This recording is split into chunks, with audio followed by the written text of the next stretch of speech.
Hello everyone. So on our episode 2, we are going to be looking at the topic, the call to holiness.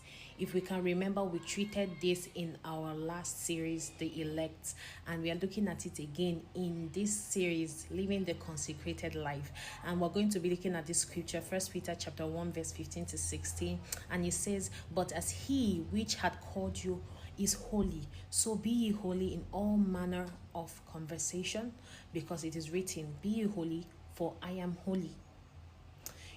Today's focus is one of the most misunderstood but powerful parts of the consecration: holiness. Holiness is not an old-fashioned idea.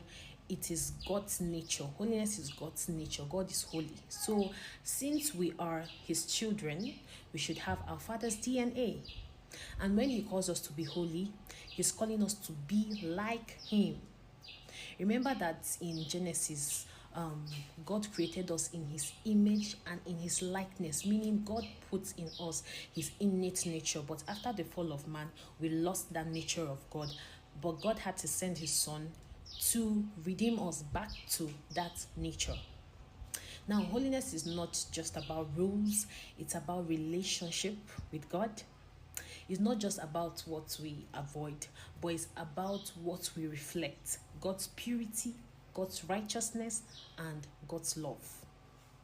Now, holiness is non-negotiable for a consecrated believer. As long as you're saying, "Oh, I am consecrating my life to God," holiness is very vital. It is key, because for you to be holy means you have the nature of God in you. If you're not holy, you know the answer. You have the nature of Satan, because Satan's nature is sin.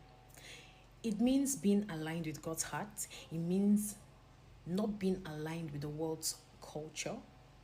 It involves purity in speech, purity in thought, purity in behavior, and purity in our desires. God has called us to be set apart, not to blend in. Holiness creates an atmosphere where God's presence dwells every time, daily, continuously. So I'm going to be giving us an illustration. Daniel lived in Babylon. Yes, Babylon, we all know how Babylon was, but Babylon never lived in him. We see that Daniel stood out. He stood out among the governors. He stood out. You can be in the world, yet not of it. Yes, there's so many things happening around. That is why you are the light. And when light comes to where